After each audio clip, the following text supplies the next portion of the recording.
Welcome back to Markets Today. In studio, we are joined by Mr. Jeffrey Odundo. Jeffrey is the Chief Executive Officer of the Nairobi Securities Exchange. Welcome to the show, Mr. Odundo.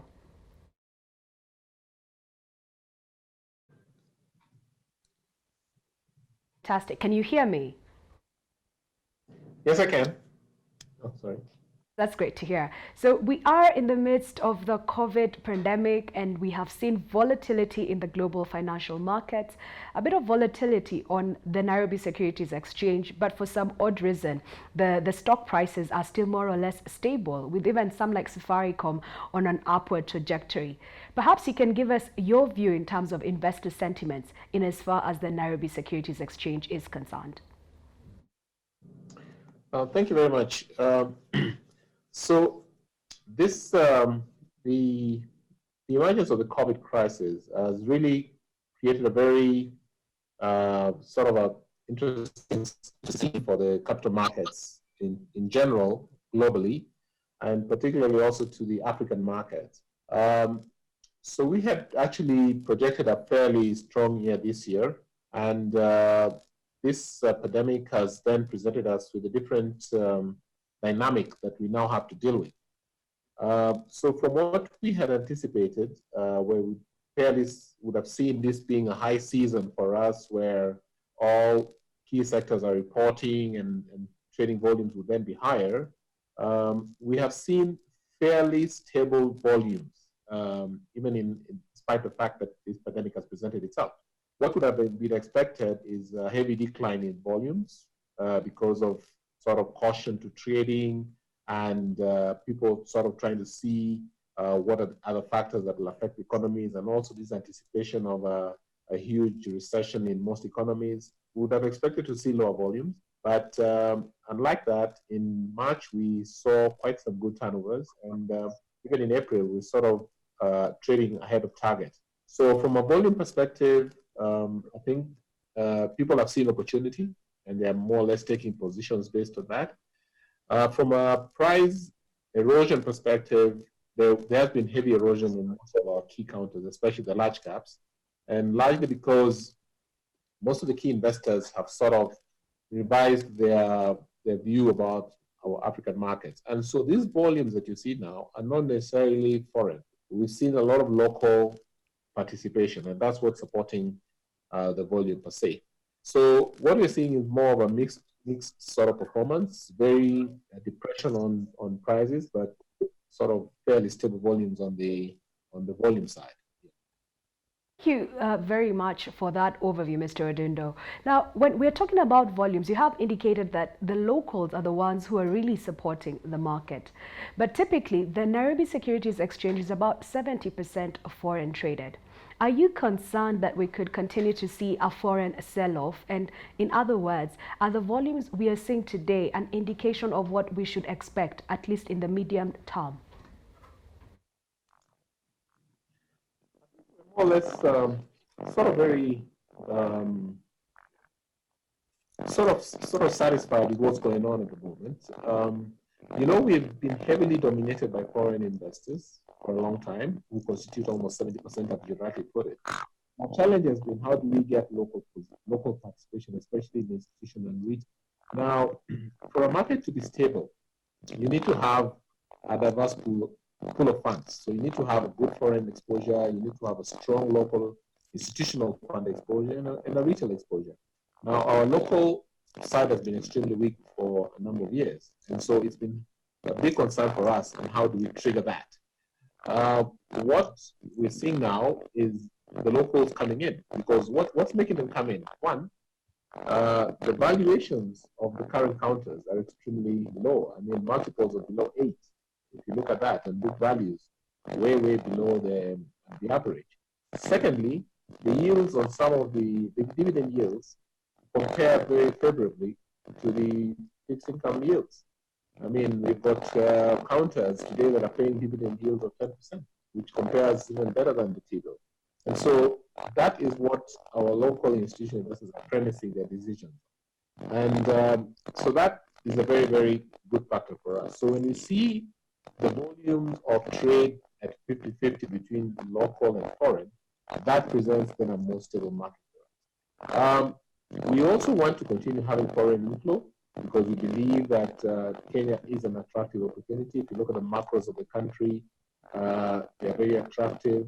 And so we're happy to say that they're still holding well. They have not yet exited our market.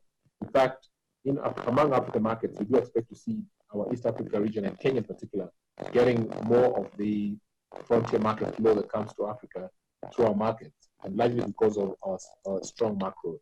And so we are not overly concerned that there is an exit. There is no exit. I think it's more rebalancing because we're seeing foreigners are still very active on some of the counters, and on a daily basis, it's about 50-50 ratio.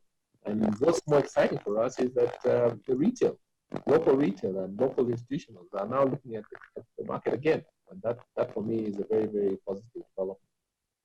Thank you so much for that overview. Now, when we're stepping into the market and trying to see what measures can be passed to at least support the operations and activity on the Nairobi Securities Exchange, we have seen a couple of things coming out from at least a parliamentary perspective. A review of corporate taxes. Maybe you can walk us through this review of corporate taxes, your expectation on it, and secondly, you can help us understand, are there any controls in as far as repatriation of funds from the Nairobi Securities Exchange listed companies by way of dividends is concerned? Could we expect or foresee a limitation on that, and maybe your view on corporate taxes, and what other measures are currently in place to be able to mitigate the impact of COVID on the NSC?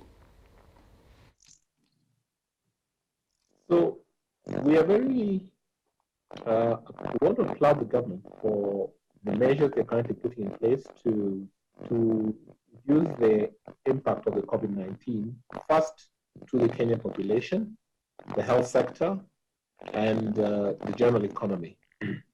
This is a very serious challenge for any nation, and we have to look for ways of, first of all, protecting the lives of Kenya or of its people. And so what they've done in terms of alleviating the challenge they face from an income perspective and proposals on the tax measures, especially on reduction of taxes and VAT, I think those are extremely positive developments, and us as the capital markets do applaud that. And we are really in support of that. I think the government focus on emergency funding to support health sector is also extremely critical.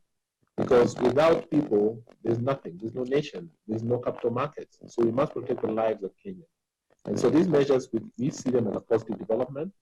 We're also extremely happy to see what the central bank has done in terms of reduction of the CBR rate and the cash ratio.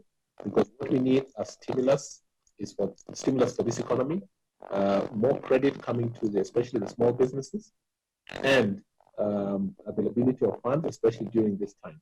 Because the challenge we face today is small businesses are going to go into crisis, unemployment is going to increase, and we must look for measures to help that happen.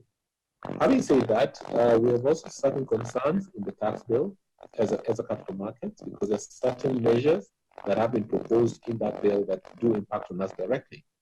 For instance, the measures to delete the tax benefit for a company that lists more than 40%, where they then pay tax at 20%. We feel that's going to be a bit discouraging for new companies to list.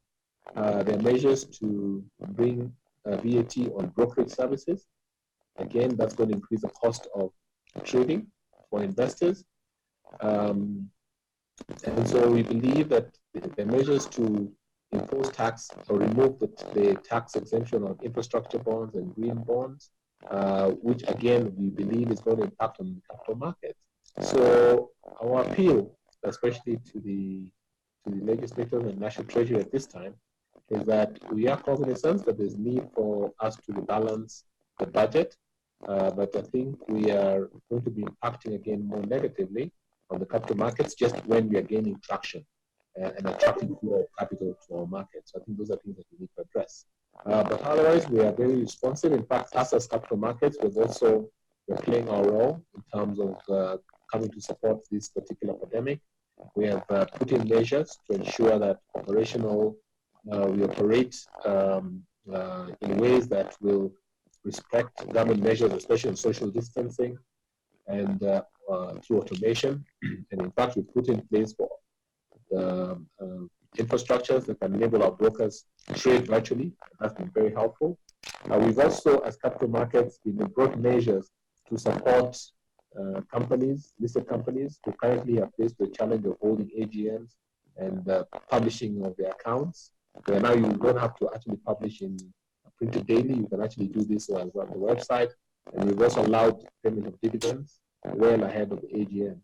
So there are a number of measures that we're doing and still more to come, just to provide, also be able to play our role as capital markets and respond to this challenge in a positive way. But we are really applauding that measure to alleviate or to reduce taxes on some of our Kenyan people. Then on the conversation in as far as dividends are concerned, maybe two questions on that. First and foremost, we have seen NCBA cancel its earlier proposed dividend of 1.5 shillings per share and actually replace it with a bonus issue instead. We've also seen Nation Media issue a bonus issue as well. Do you get a sense from the data that you're seeing, from the engagements that you're having with the listed corporates, that capital is an issue? And could we possibly get to a state where companies then, in a way, in the short term, stop paying dividends? Could that be an issue that could possibly happen? I think this was a very unprecedented challenge. So as companies were announcing their results, most of them were very well cushioned from a result perspective. So they felt that they could be able to pay a cash dividend out to their members out of the profits last year. But given that this is a new pandemic, we don't know the horizon, we don't know what's the resolution period, etc. I think companies are sort of recalibrating their balance sheets and trying to say, okay, we are not very clear about the resolution and horizon.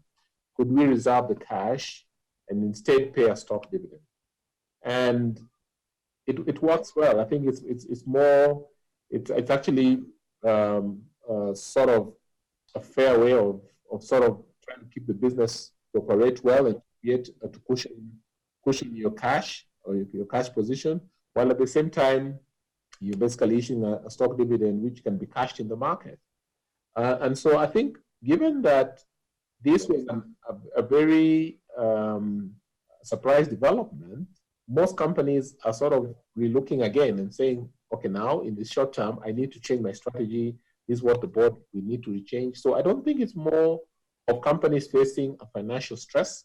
I think it's more of just trying to be cautious because you're not sure when will this end, what is the resolution horizon, we're not so clear. So it's more of probably just being cautious. And some are still paying cash because probably the balance sheets are well buttressed. And this will depend on each one point to another. And the second question on dividends, we do know that a lot of foreigners have interest in the listed companies and receive their dividend checks by the way of dollars. Now, we've seen some countries go a bit extreme, such as Russia. It increased the rate, the taxable rate on any funds that were being expatriated from the country. Could we see ourselves getting into this situation in a bid to either protect our currency, or what are some of the things that you have heard around that, and how would you guide us to look at the repatriation of dividends in foreign currency in as far as the NSC is concerned? I think one of the attractiveness of our markets is really the free framework we have to allow for ease of entry and exit of capital. And I don't think we intend to tinker that again or to affect that. We probably want to keep it as it is.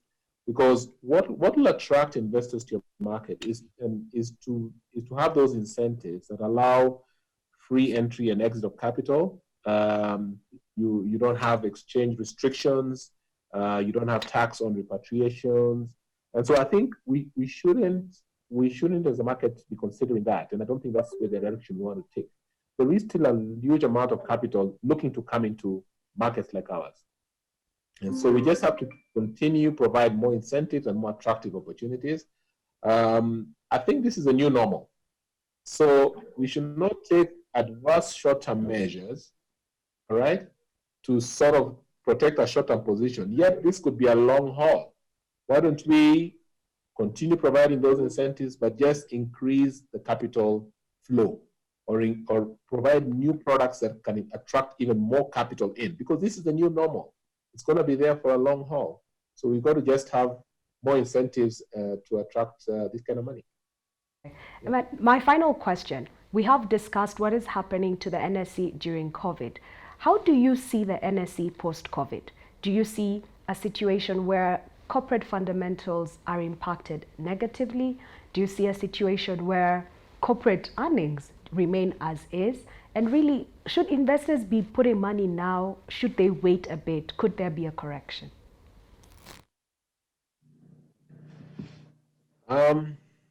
My crystal ball view of our market is that it's very, very well priced right now. I think anybody expecting a lower performance of stock prices might be really betting on something that won't present itself. The fundamentals of the companies that we have are very strong.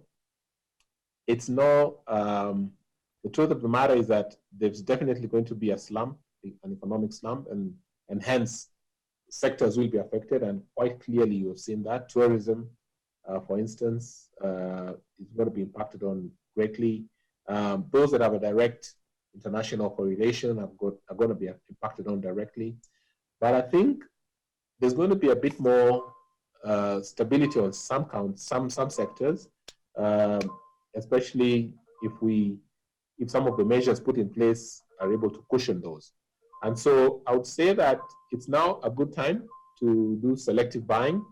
There are some sectors that are going to perform well. There are some sectors that are not going to perform well. So it's about really analyzing the opportunity for your kind of investment portfolio. But having said that, despite the fact that we're faced with COVID, there's also the other challenge going on globally on the oil matter. The price of crude oil is coming down drastically. Kenya is a net importer.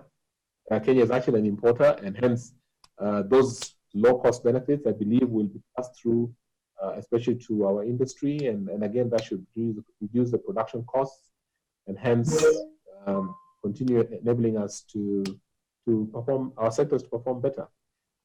So I would say at this moment, these turnovers you're seeing are people buying.